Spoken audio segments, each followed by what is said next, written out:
Alors bonjour à tous, aujourd'hui je vais vous expliquer le fonctionnement de l'attaque Buffer Overflow en moins de 10 minutes en assembleur. Alors l'assembleur c'est quoi? C'est un langage de bas niveau.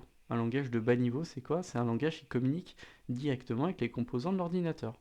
Un langage de haut niveau, comme du code source, par exemple du Python, du C, du Java, et ben en fait il ne communique pas directement avec l'ordinateur. Il est compilé, ensuite assemblé, et là il peut communiquer avec les composants de l'ordinateur. Pourquoi on utilise de l'assembleur? En fait, tout simplement, c'est que l'assembleur, comparé au code source, il va décomposer une même opération et donc on comprendra mieux justement le fonctionnement avec les différents composants de l'ordinateur. Vous verrez, vous comprendrez un peu mieux par la suite. Il faut comprendre comment fonctionne justement le code assembleur avec les composants de l'ordinateur. Le code assembleur, il va par exemple contenir une suite d'instructions.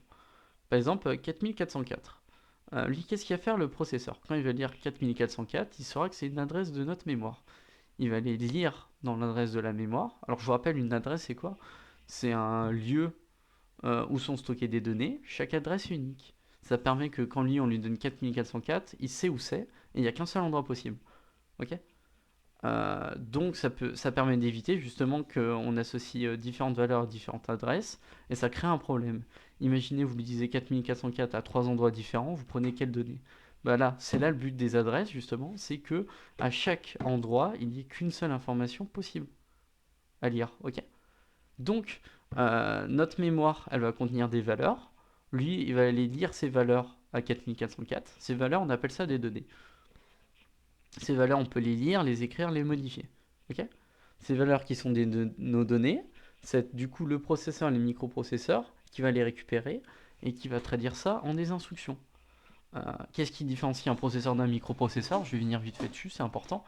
Un processeur, il a besoin de composants externes pour fonctionner. Un microprocesseur, lui, il fonctionne tout seul. C'est-à-dire que lui, on lui donne ses données, paf, il exécute ses trucs avec ses différents composants, il marche par lui-même. Un processeur, il devra faire appel à des composants externes pour exécuter ses calculs. Ok. Donc, ces données, elles peuvent être lues dans le microprocesseur, enfin, elles peuvent être lues par le microprocesseur dans la mémoire, ou alors elles peuvent être lues au sommet du microprocesseur, c'est ce qu'on appelle des registres. Les registres, c'est les emplacements mémoire qui sont réservés justement pour que le microprocesseur, par exemple, il puisse écrire dedans, les lire et les exécuter. Ça permet un gain de temps énorme. En fait, au lieu de récupérer les données dans la mémoire et de les exécuter, il va récupérer les données au sommet de son processeur, il va les exécuter directement. Vous voyez le gain de temps énorme, au lieu de faire tac, récupérer, exécuter les trucs, il y là, paf, il exécute. C'est un gain de temps qui est énorme. Donc, le fonctionnement, je reviens un peu vite fait là-dessus, pour être sûr que vous avez compris. C'est un code d'un assembleur. Ce code, c'est en hexadécimal. L'hexadécimal, c'est quoi? C'est 2 chiffres en octet. 2 chiffres en octet, c'est 8 chiffres en binaire. Je vous conseille de lire des vidéos dessus pour mieux comprendre. J'ai pas envie d'expliquer là, parce que ça prendrait un peu trop de temps. Dans la mémoire, on va lire des adresses qui sont stockées, enfin des adresses, des données qui sont stockées à l'adresse 4404. C'est-à-dire que lui, le microprocesseur, il va récupérer l'adresse 4404, il va lire ces données. C'est pas ces opérations, ces chiffres, ça signifie des instructions effectuées. Ok. C'est des calculs, des transferts, des opérations logiques. On appelle ça des opérandes. Donc, quand une instruction a besoin de données, le microprocesseur il regardera soit dans la mémoire, soit dans le registre en fonction de là où on lui demande. Ok. Il faut dire qu'à chaque lieu on lui demande de regarder, c'est unique. Ok. Il n'y a qu'un seul lieu possible. Donc, on va résumer ça avec un exemple. Thierry, il va cliquer sur Word. Ok.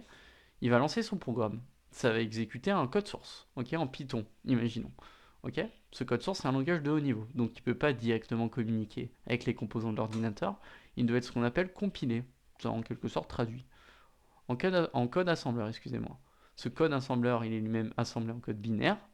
Et à partir de là, justement, il va pouvoir communiquer directement avec les composants de l'ordinateur. Le code assembleur, je vous rappelle, c'est une suite d'instructions. Là, j'ai mis qu'une seule ligne, mais c'est plusieurs suites. C'est une suite d'instructions qui sont exécutées par le processeur. Ok.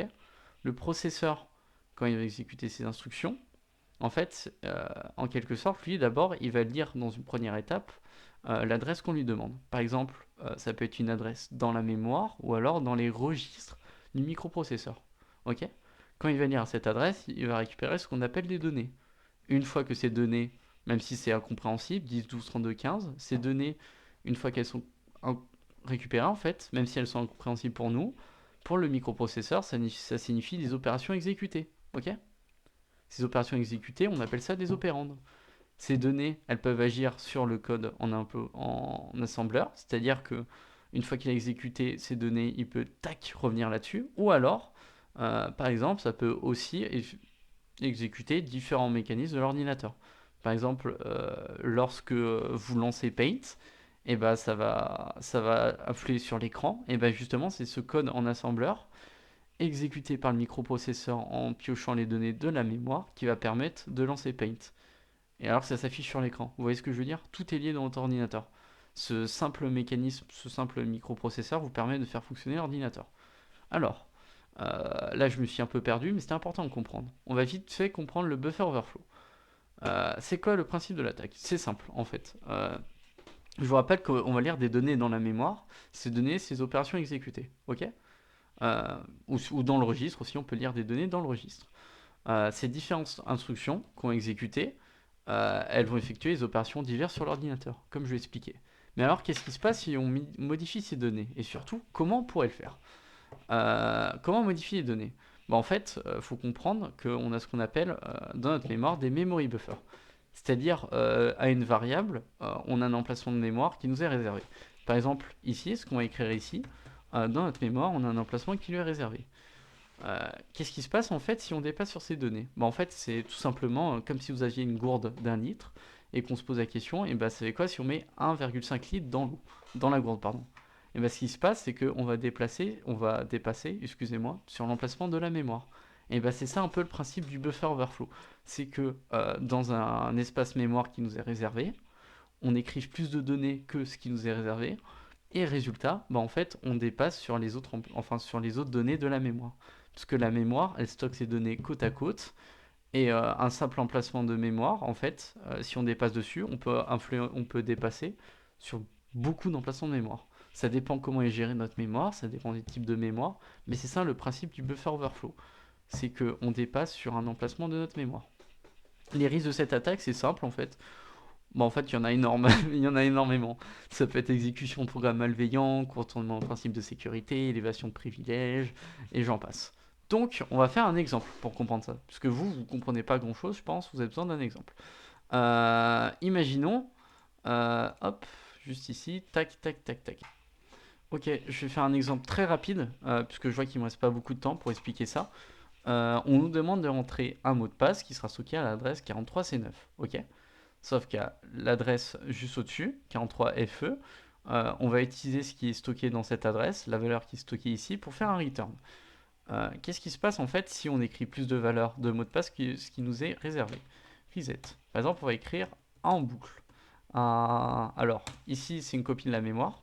Ici, c'est nos instructions. Ok? Ça va être la copie de la mémoire qui nous intéresse, puisqu'on va écrire dedans. Regardez. Là ici, c'est l'emplacement de mémoire qui nous est réservé pour écrire le mot de passe. On a écrit A en boucle. Sauf que là, dans l'instruction return qui arrive, là on voit qu'on pointe la valeur ici pour se déplacer. Ok? Et qu'est-ce qui se passe? En fait, on n'a pas réussi à déverrouiller la porte. Mais imaginons, on se déplace à l'adresse unlock-door, c'est-à-dire 4528. 4528, pour que ça soit compris par le microprocesseur, il faut écrire 2845. Parce qu'en fait, il inverse le deuxième octet avec le premier. Ne me demandez pas pourquoi, c'est une bonne question. Résultat, si on écrit 2845, avec le return, on se déplace à l'instruction unlock-door et on déverrouille le mécanisme. Qu'est-ce qui s'est passé en fait? Il s'est passé que tout simplement, on a écrit du coup notre mot de passe, mais qu'on a dépassé sur les autres valeurs. Résultat, le processeur, il va lire dans la mémoire cette valeur qui a été modifiée, et le return, au lieu d'envoyer à un autre endroit, en fait, il va envoyer sur l'adresse qu'on lui a précisée. Donc résultat, l'adresse 4528, puisque 2845, quand c'est lu par le microprocesseur, il lit 4528. Et ça, c'est un principe, c'est un type d'attaque de buffer overflow.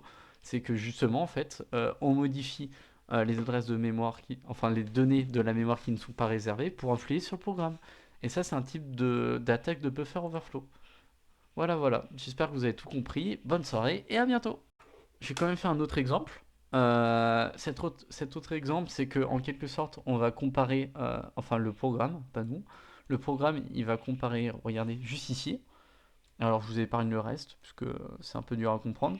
Mais en quelque sorte, il va comparer ce qui est stocké à l'adresse 2410 de la mémoire, ici du coup, avec, avec la valeur 8e pour déverrouiller la porte. Ok? C'est ça qu'il faut comprendre. Nous, qu'est-ce qui se passe quand on va rentrer notre mot de passe? On va écrire A en majuscule. Qu'est-ce qui se passe? Là, on a notre mot de passe qui est écrit A comme ça. On se rend compte qu'on a écrit plus que ce qui nous est réservé. Résultat, on a dépassé sur d'autres données. Là, ce qui se passe, c'est que on va comparer la valeur 8e avec l'emplacement 2410 de la mémoire, un emplacement qui, je le rappelle, ne nous est pas réservé. Mais nous, vu qu'on est un peu fou, je sais pas si c'est le bon terme, mais vu qu'on est un peu méchant, on va dire, on a écrit plus de données que ce qui nous est réservé dans la mémoire. Résultat, on va dépasser dans la mémoire un endroit qui nous est pas réservé, et on va comparer la valeur 8e avec AA, mais il n'est pas censé être écrit AA, je vous rappelle. Je vous rappelle que c'est nous qui avons dépassé là-dessus. Et résultat, on lit des valeurs qui ont été modifiées par nous. Et c'est là le buffer overflow, toute la subtilité, c'est qu'en fait, on va écrire un endroit de la mémoire qui ne nous est pas réservé pour modifier les données. Imaginons, on lui écrit 8e. Résultat, il veut comparer la valeur 8e avec ce qui est écrit en emplacement 2410. Vu qu'on écrit plein de 8e en boucle, regardez-moi ça. Résultat, on a écrit un endroit qui nous est pas réservé. Et lui, qu'est-ce qu'il veut voir? Qu'il soit écrit 8e. Et résultat, qu'est-ce qui va se passer? On a déverrouillé le mécanisme. Et voilà, c'était deux types d'attaques en buffer overflow. Donc j'espère que vous avez compris un peu le principe du buffer overflow. C'est qu'en quelque sorte, on va écrire, on va dépasser l'emplacement mémoire qui nous est réservé. Ok. Donc on va écrire dans la mémoire des données. Résultat, le processeur va lire des données qui ont été modifiées. Et ces données qui ont été modifiées, elles vont pouvoir exécuter différentes opérations. Et voilà. Donc j'espère que vous avez tout compris. Et je vous souhaite une bonne soirée et à bientôt. Au revoir.